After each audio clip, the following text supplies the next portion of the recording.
Chapter 1. The Psychology of Creation. Why Founders See the World Differently.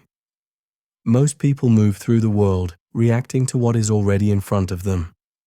They interpret reality as fixed, as if the rules were written long before they arrived. But founders, true founders, carry a different psychological architecture. They don't merely observe reality, they reinterpret it, reshape it, and often rebel against it. Their minds work like lenses that bend the obvious into the possible. And that difference, subtle at first, becomes the dividing line between those who build the future and those who simply live in it. At the heart of this psychology is a concept known as perceptual asymmetry. While an average person sees constraints, a founder sees openings. Behavioral economists call this opportunity framing, the ability to identify value in the gaps between what people expect and what people actually need. Think of Sarah Blakely driving to her sales job, frustrated by pantyhose that never worked the way she wanted. Most consumers accept small inconveniences. Blakely sensed that hidden inside the frustration was a market screaming for reinvention. She didn't invent shapewear. She reframed the problem. That is the founder's instinct. Founders also operate with what psychologists refer to as selective optimism. It's not naive positivity. It's a narrow, targeted belief that their specific idea can work, even when, logically, many similar ideas fail. Elon Musk once said that starting SpaceX felt like chewing glass while staring into the abyss. Yet he continued because his optimism wasn't general. It was anchored to a model of the future he found unavoidable. This selective optimism is what gives founders the energy to push through the trenches of early creation, when validation is scarce and resistance is abundant. Another layer is the mental model of first principles thinking. Instead of inheriting assumptions, founders strip a problem to its atomic components. What is the goal? What is the constraint? What is the physics of the situation? It's a way of thinking that rewires the brain to question everything that seems normal, because normal is often just a story society repeats until no one remembers who wrote it. When a founder breaks something apart mentally, they often discover that the limits everyone accepts are built on sand. Across hundreds of founder interviews, a recurring theme emerges: an unusual relationship with uncertainty. Most people avoid uncertainty because it threatens stability. Founders pursue it because it hides asymmetric upside. In uncertainty, most see risk. Founders see possibility. They understand that clarity often emerges only after action, not before it. They don't need the map to be complete. They just need the next step to be visible. And perhaps the most defining psychological feature of all is a quiet internal tension. The sensation that there is something incomplete in the world, something that should exist but doesn't yet. It's a creative itch that refuses to leave them alone. Every founder, in their own way, is chasing a missing piece. In the next chapter, we'll explore how this psychology turns into action, how early ideas evolve from sparks into opportunities, and why some people can see value long before the rest of the world recognizes it. Chapter 2. The Opportunity Code. How great founders spot what others overlook. Most people imagine opportunity as something loud and obvious, a flashing signal waiting to be seized. But in the world of creation, true opportunity hides in the unlit corners. Small frictions, ignored complaints, outdated systems, and invisible inefficiencies that blend into the background. Founders develop a kind of heightened perception, a cognitive filter that allows them to decode patterns the rest of the world unconsciously filters out. It isn't luck. It's a skill set, sharpened over time and guided by a mindset shaped by psychology, economics, and disciplined curiosity. One of the most powerful mental models in this process is what investors call the delta of frustration. When enough people quietly tolerate a problem, a gap forms between what exists and what should exist. Jeff Lawson, founder of Twilio, once described how developers were forced to interact with telecom companies through rigid, outdated systems that made innovation nearly impossible. Most engineers shrugged, accepted the friction, and moved on. Lawson didn't. He recognized that accumulated frustration is one of the clearest markers of unsatisfied demand. Great founders listen closely to what others have learned to ignore. Another layer of the opportunity code is pattern recognition, not in the sense of trend chasing, but in understanding the deeper behavioral loops that shape human action. Airbnb emerged not because its founders predicted a housing revolution, but because they recognized that people already wanted alternative lodging options. They simply had no efficient marketplace to access them. Opportunity reveals itself when a founder observes emerging behaviors that lack infrastructure. They spot the early signals, the whispered evidence of a shift. Founders also embrace the economic model of outsider advantage. When you're new to a problem, you see it without inherited assumptions. The founders of Stripe weren't payments experts. They were frustrated developers who wondered why something as fundamental as online transactions felt so unnecessarily complex. Their lack of industry conditioning allowed them to ask a question insiders no longer asked. Why isn't this simple? Underneath all of this is a psychological trait few people cultivate: awareness without judgment. Where others see something broken and assume that's just how the world works, founders suspend the instinct to rationalize. They sit with the discomfort. They prod at it. They ask, what if? And in that space between doubt and possibility, insights form. A key part of decoding opportunity is understanding timing. A great idea delivered too early looks like madness. Too late, and it becomes irrelevant.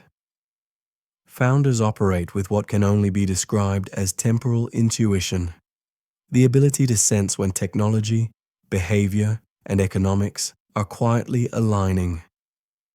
Netflix saw streaming years before the infrastructure could fully support it, but they moved early enough to be positioned perfectly when the world caught up. When you study the greatest companies, a pattern becomes unmistakable. Opportunity is rarely discovered.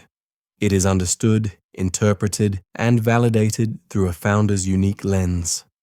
And yet, recognizing an opportunity is only the beginning. In the next chapter, we'll explore how founders turn these glimpses of potential into compelling narratives, stories strong enough to attract talent, investment, and early believers. Chapter 3: Story Before Strategy. Crafting the narrative that builds a company. Before a company has a product, before it has a business model, before it has even the faintest hint of traction, it has something far more fundamental. A story, not a marketing slogan, not a pitch deck tagline. A story, a coherent explanation of why this thing should exist and why the world will be better because of it. Founders often underestimate how deeply human this process is. People don't rally around spreadsheets or projections. They rally around meaning. They want to feel part of something that matters. And this is why narrative always precedes strategy. Think of the narrative as the gravitational field of a new venture. It pulls in early believers, employees, partners, customers, investors, long before the numbers make sense. Simon Sinek's famous idea that people buy why before what is rooted in cognitive psychology. Human decision-making relies far more on emotional resonance than rational calculation. A clear narrative activates identity, aspiration, and values in a way strategy alone cannot. When Howard Schultz described Starbucks as the third place, he wasn't selling coffee, he was selling belonging. The story shaped the business model, not the other way around. A strong narrative also solves a subtle but critical challenge: the ambiguity of early-stage creation. When nothing is certain and everything is fluid, a story becomes the founder's anchor, a north star that guides decisions when no playbook exists. It frames the mission, defines the customer, and establishes the cultural blueprint. Pixar's Ed Catmull once said that the purpose of story isn't to explain the world, but to give us direction while we build it. Founders who lack a story often find themselves wandering through strategies that don't connect, like trying to assemble a puzzle without knowing what the picture should look like. The narrative must do more than inspire. It must differentiate. In a world crowded with ideas, what makes yours inevitable? Consider Patagonia, which didn't build its brand by talking about jackets or backpacks. Its story was about environmental activism, a stance so strong it shaped the entire company's behavior, from supply chain choices to marketing campaigns. The narrative wasn't decoration, it was infrastructure. It was the strategic core. But perhaps the most overlooked power of story is its ability to generate momentum. Stories create what behavioral economists call projected identity, the vision of who someone becomes when they support your mission. Early employees join, not because the company is stable, but because the story aligns with who they want to be. Investors write checks because they sense a future that feels coherent. Customers adopt early because they feel part of a movement, not a transaction. And yet crafting a narrative is not the end. It is the beginning. The story must eventually translate into action, into a product, a strategy, and a value proposition that actually delivers on the promise, which leads us to the next challenge. Once the narrative spark is lit, how does a founder turn that story into something concrete, something people not only believe in, but depend on? In the next chapter, we begin that transformation. Chapter 4, Building Under Uncertainty. The Strategic Playbook for Early Stage Chaos. The early stage of any company is a strange intersection of inspiration and disorder. Nothing is stable. Everything is changing. Assumptions collapse, plans dissolve. Yesterday's insight becomes tomorrow's constraint. And yet this volatile territory is where the defining choices are made, the choices that shape culture, product, trajectory, even destiny. Founders who learn to build under uncertainty don't eliminate chaos. They learn to navigate it with discipline, adaptability, and an almost artistic sense of timing. The first principle of early-stage strategy is accepting that clarity emerges from action, not the other way around. Most people wait for the perfect plan because they fear the cost of a wrong step. But in a startup, hesitation is often the greater risk. Progress comes from running rapid loops of hypothesis, test, and learning. The lean startup movement captured this in its build, measure, learn cycle. But great founders treat it less as a process and more as a mindset. They build to learn, not to finish. They measure to understand, not to validate. They adapt because adaptation is the only constant. One of the most underappreciated skills in this phase is prioritization. When everything feels urgent, the founder's true job is deciding what actually matters. Reed Hastings once described Netflix's early years as a long corridor of wrong turns, but each turn produced data. Data produced insight, and insight produced the ability to choose the next right move with more precision. The mental model here is simple but powerful. Focus on the decisions that are irreversible or expensive. Everything else can be iterated. Founders who mistake noise for signal burn time they cannot afford to lose.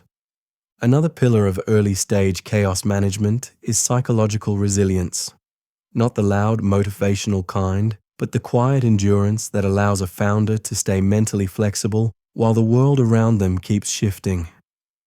Behavioral scientists refer to this as emotional optionality, the ability to manage stress without becoming rigid. When Slack pivoted from a failing game company into a communication platform, the team didn't make the decision because they were fearless. They made it because they didn't let fear dictate their options. They held their identity loosely enough to evolve.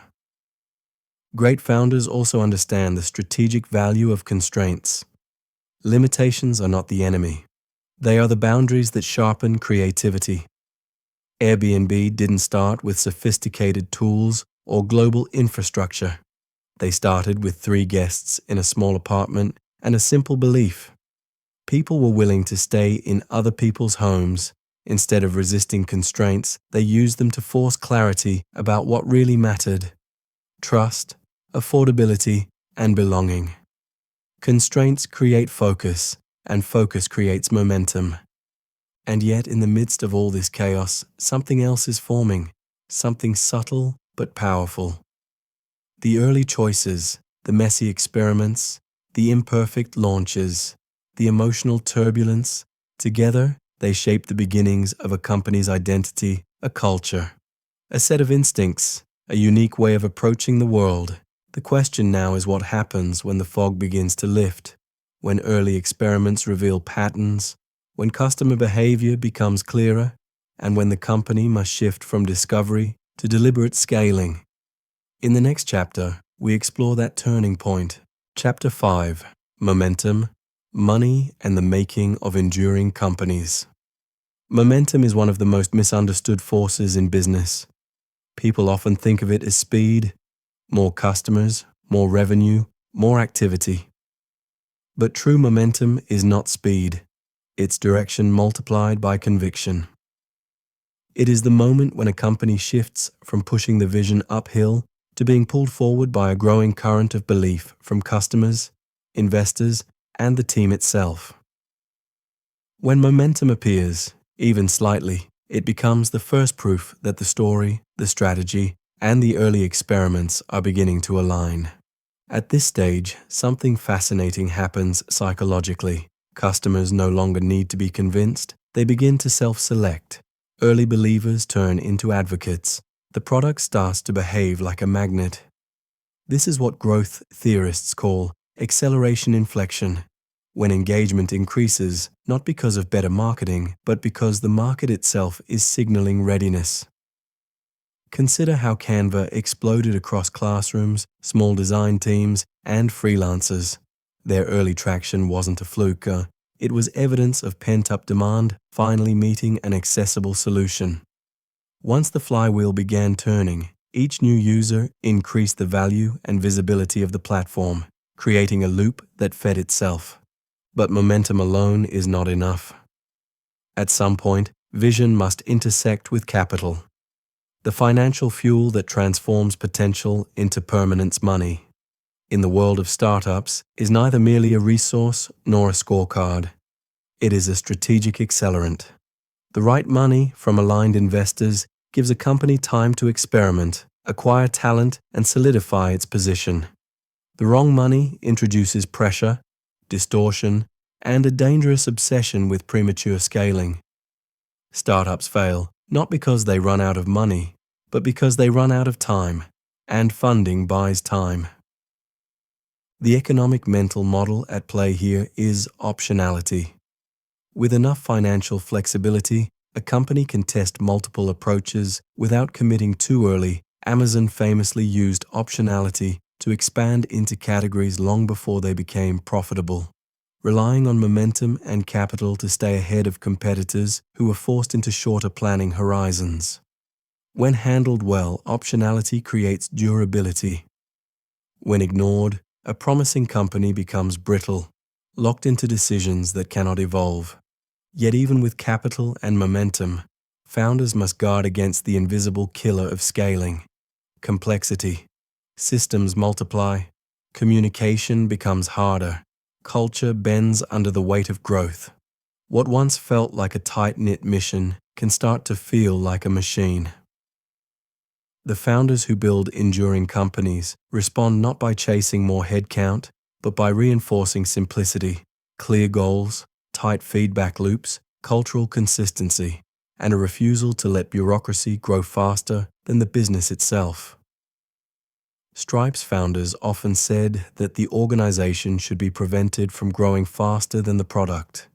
They recognized that discipline, not expansion, is what sustains momentum over time. If early momentum reveals that a company is onto something, scaling tests whether it can protect and amplify that something at increasing levels of pressure. And this brings us to the next phase of the journey, where the stakes rise, competition intensifies, and founders must decide what to defend, what to evolve, and what to let go of. In the next chapter, we explore how companies navigate that crucible. In the end, every great company begins the same way, with a person who chooses possibility over comfort, curiosity over certainty, momentum over hesitation. The tools and tactics matter, but what matters far more is the willingness to see the world not only as it is, but as it could be with your fingerprints on it. If there's one insight to carry forward, let it be this: creation isn't reserved for the fearless. It belongs to those who move forward even when the path is unclear. Your story, your strategy, your first steps, all of it becomes meaningful the moment you decide to begin. So take the next idea seriously. Follow the spark you keep ignoring, and trust that the future has a way of opening for those bold enough to walk toward it.